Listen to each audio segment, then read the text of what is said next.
புதிய முதலமைச்சரா பொறுப்பேற்று இருக்கிற விஜய் அவர்கள் தாம் பதவியேற்ற சில மணி நேரங்களிலேயே ஒட்டுமொத்த தமிழகமும் மிரண்டு போற அளவுக்கு ஒரு தரமான விஷயத்தை செஞ்சிருக்காரு. உங்கள்கிட்ட இருந்து இததான் எதிர்பார்த்தோம் அப்படிங்கிற மாதிரி தமிழகத்துல இருக்கிற பெரிய பெரிய ரவுடிகள்ல இருந்து கட்ட பஞ்சாயத்து செய்யற சின்ன சின்ன ரவுடிகள் வரையும் எல்லாருமே தொட நடுங்கி போற அளவுக்கு விஜய் அவர்கள் இப்போ ஒரு தரமான செய்கையை செஞ்சிருக்காரு. விஜய் அவர்கள் சொன்ன ஒரே ஒரு வார்த்தைக்காக இன்னைக்கு ஒட்டுமொத்த அரசு அதிகாரிகளும் அலறி அடிச்சு வந்திருக்கிற விஷயங்களும் எல்லார் மத்தியிலையும் பிரமிப்பா பார்க்கப்படுது. விஜய் அவர்கள் சொன்னது மாதிரியே பதவியேற்ற சில மணி நேரங்களிலேயே தமிழ்நாட்டுடைய சட்ட ஒழுங்கு நிலை எப்படி இருக்கு அப்படிங்கிறதுக்காக தலைமைச் செயலகத்துல இன்னைக்கு ஒரு ஆய்வு கூட்டத்தை நடத்தியிருக்காரு. அந்த ஆய்வு கூட்டத்தில் விஜய் அவர்கள் பேசியிருக்கிற விஷயங்களை பார்த்து ஒட்டுமொத்த அரசு அதிகாரிகள்ல இருந்து ஒட்டுமொத்த காவல்துறை அதிகாரிகளும் கதிகலங்கி போயிருக்கிறதா சொல்லப்படுது. விஜய் அவர்கள் சொல்லி இருக்கிற அதிரடியான விஷயங்கள் என்ன அப்படின்னு பார்த்தோம்னா, இனி தமிழகத்துடைய சட்ட ஒழுங்கு விஷயத்துல கடுகளவு கூட சமரசம் இருக்கக்கூடாது அப்படிங்கிற மாதிரியும், சட்ட ஒழுங்கு விஷயத்துல ஒரு சின்ன தவறு நடந்தா கூட ஒட்டுமொத்த எல்லா அதிகாரிகளுடைய பதவியும் போயிரும் அப்படின்னு விஜய் அவர்கள் 100% கட் அண்ட் ரைட்டா சொல்லிட்டதா சொல்லப்படுது. நான் பதவியேற்ற இந்த நொடியில இருந்து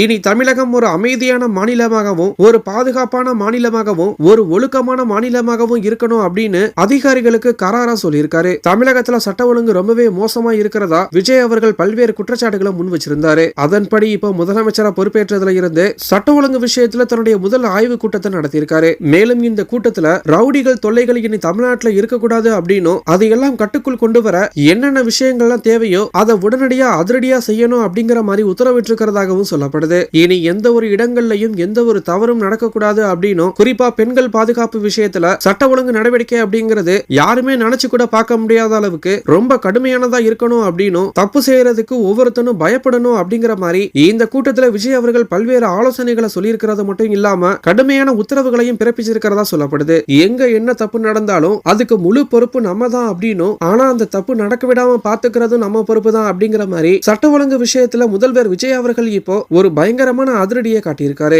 இது மட்டும் இல்லாம இந்த ஆய்வு கூட்டத்துல சட்ட ஒழுங்கு விஷயத்துக்காகவும் பெண்கள் பாதுகாப்பு விஷயத்துக்காகவும் போதைப் பொருட்கள் தொடர்பான குற்றங்களை தடுக்கிறதுக்காகவும் சில முக்கிய அதிகாரிகளையும் நியமிச்சு அதற்கான உத்தரவுகளையும் பிறப்பிச்சிருக்காரு. இந்த ஒரு விஷயத்தை தான் இன்னைக்கு விஜய் அவர்கள் கிட்ட இருந்து எதிர்பார்த்தோம் அப்படின்னு ஒட்டுமொத்த தமிழக மக்கள் எல்லாருமே இப்போ விஜய் அவர்களை பாராட்டிட்டு வந்துட்டு இருக்காங்க. ஆட்சி பொறுப்பேற்று முதல் நாளே பல்வேறு கோப்புகள்ல கையெழுத்திட்டு சட்ட ஒழுங்கு பத்தி விஜய் அவர்கள் ஆய்வு நடத்திருக்கிறது மக்கள் மத்தியில பெரும் வரவேற்பு பெற்றிருக்கு. இதே மாதிரி விஜய் அவர்கள் அடுத்த 5 வருஷமும் தமிழக மக்களுக்காக உழைக்கணும் அப்படின்னு பலரும் அவங்களுடைய விருப்பத்தை தெரிவிச்சிருக்காங்க. இப்போ விஜய் அவர்கள் செஞ்சிருக்கிற இந்த தரமான விஷயத்தை பத்தி உங்களுடைய கருத்து என்ன அப்படிங்கறத கீழே இருக்கிற கமெண்ட் பாக்ஸ்ல போஸ்ட் பண்ணுங்க. மேலும் இது போன்ற முக்கிய விஷயங்களை தெரிஞ்சுக்க நம்மளுடைய சேனலை சப்ஸ்கிரைப் பண்ணுங்க.